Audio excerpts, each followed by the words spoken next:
The mansion on Belgrave Square never slept, though it seldom felt alive. Its marble halls echoed only with footsteps of people who weren't meant to be seen, and among them moved Ethan Ward, quiet, disciplined, and invisible.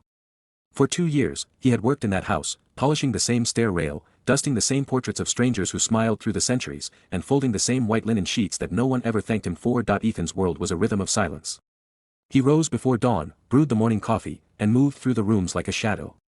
The staff rarely spoke to one another, everything ran on routine and reputation. Their employer, Alexander Reed, expected perfection, not because he demanded it aloud, but because his silence carried more weight than reprimand. Alexander was a man whose wealth was whispered about in the city's highest circles. At 38, he had built an empire in property development and scandal. The newspapers called him a visionary, the servants called him Sir. To Ethan, he was a mystery, a man too young to look so weary, too successful to seem so alone. The first time Ethan truly saw him was not across a crowded dinner or during some formal command.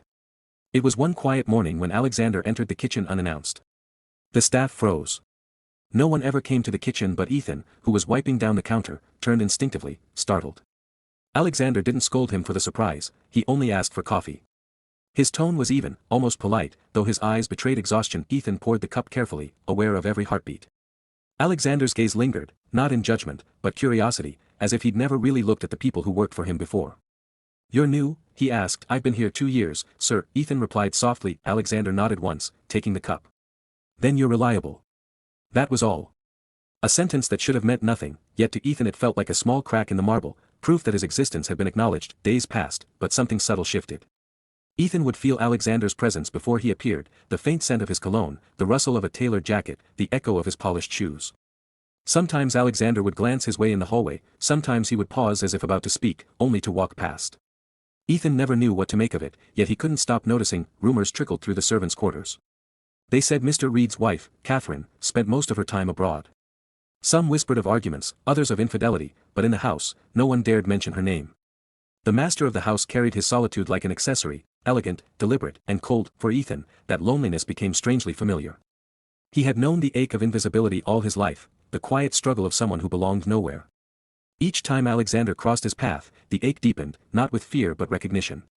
There was something in Alexander's eyes, something unspoken that mirrored Ethan's own silence. One evening, as the house began to dim and the other servants prepared to leave, Ethan lingered in the study to finish polishing the silver tray. The door opened without warning.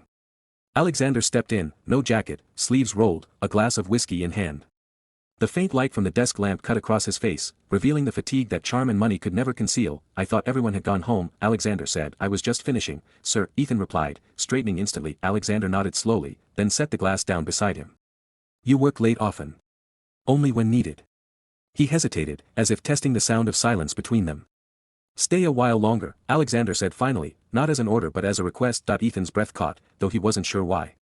"Of course, sir." Alexander turned to the window, his reflection half shadowed in the glass. "It's strange," he murmured, "how a house this large can feel so empty." Ethan didn't know what to say, so he said nothing.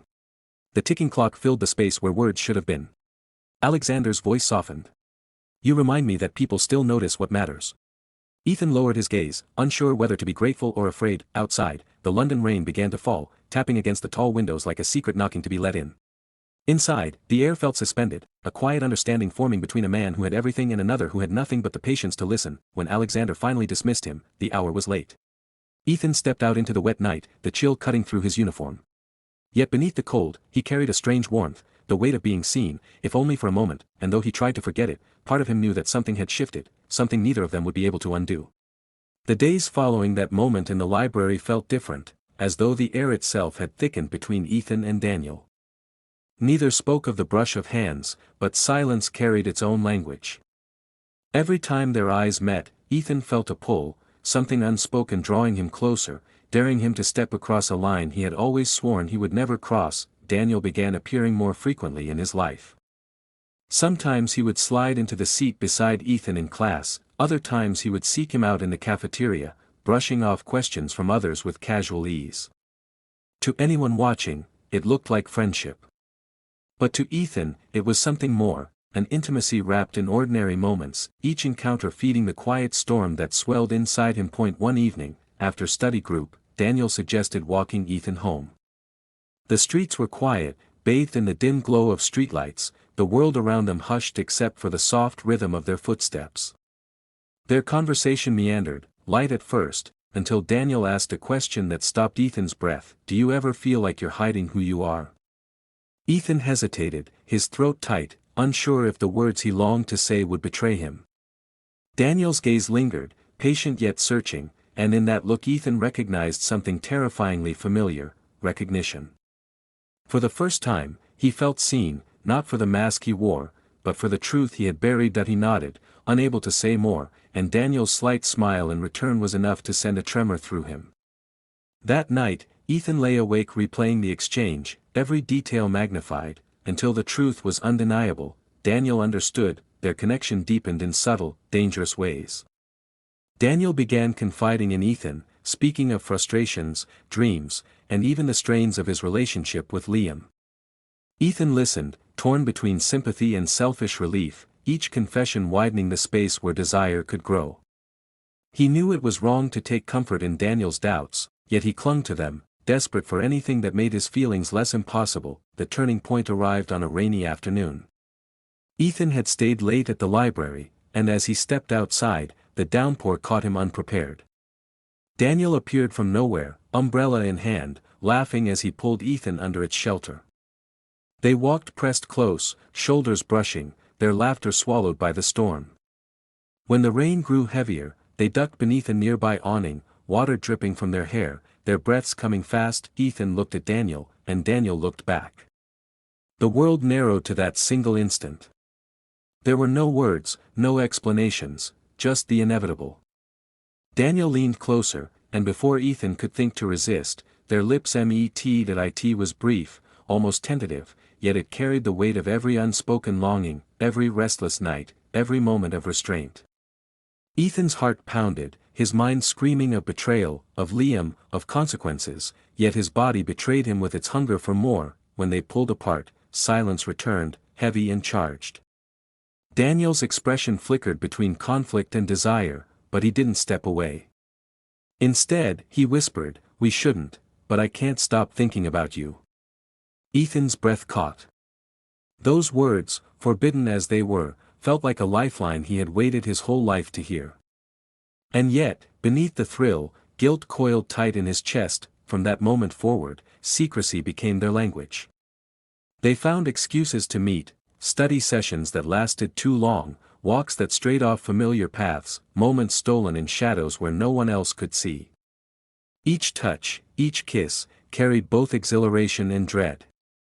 Ethan, once invisible, now felt alive in a way he had never imagined, yet every step deeper bound him tighter to a web of lies. Daniel was careful, cautious when others were near, but in private he allowed the walls to fall.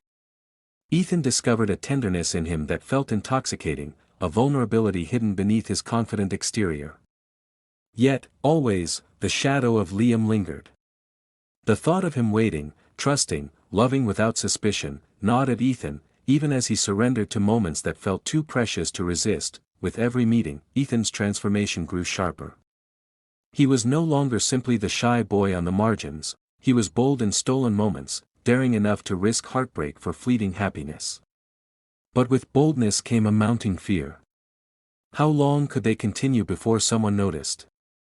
How long before the world they were hiding from came crashing in? The secrecy that once thrilled him began to feel fragile, a glass wall threatening to shatter at the slightest touch.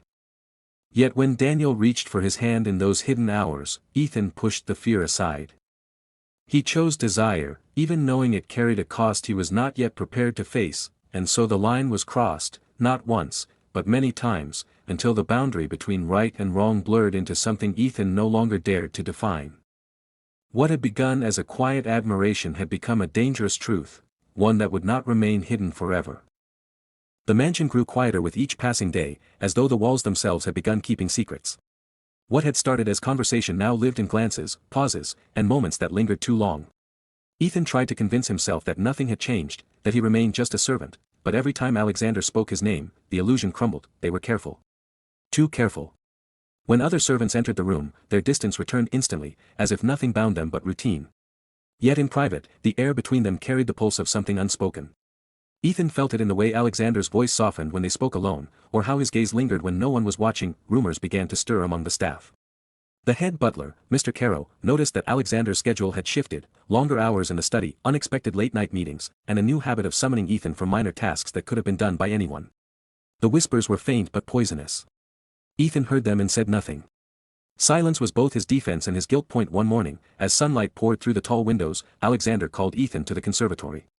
The glass walls glimmered with condensation, and the scent of wet soil hung in the air. Alexander stood beside a row of orchids, his expression distant. "Do you know what makes these survive?" he asked quietly. Ethan shook his head. "Neglect," Alexander said. "They thrive when left alone. Too much care, and they die." Ethan studied him carefully.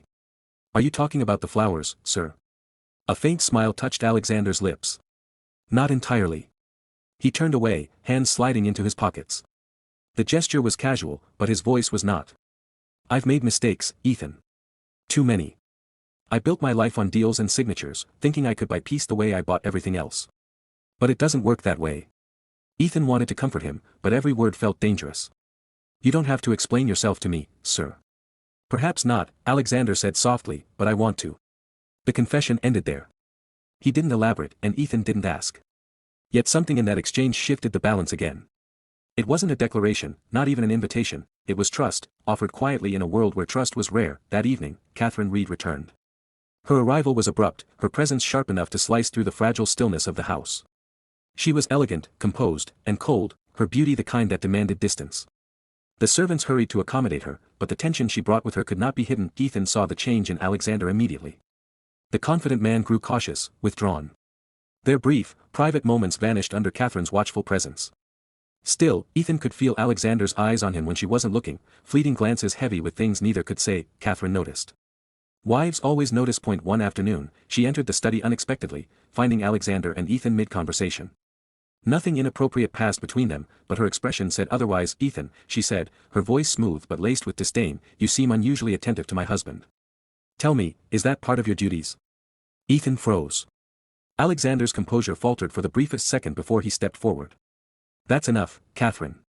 He's done nothing wrong." Her eyes narrowed. "Then perhaps I've misread the situation. It wouldn't be the first time I've mistaken loyalty for something else." She turned and left, leaving the air brittle behind her. Ethan stood in silence, his pulse racing. "I should go," he whispered. Alexander's voice came low, almost pleading. "Please, don't." But Ethan did. He walked out before his composure shattered completely. The corridors felt longer that night, colder. Each step echoed with the realization that their secret, whatever it truly was, no longer belonged to them. In the following days, Alexander became restless. He paced his office, avoided the dinner table, and drank more than usual. Catherine remained calm, distant, a storm waiting for the right wind.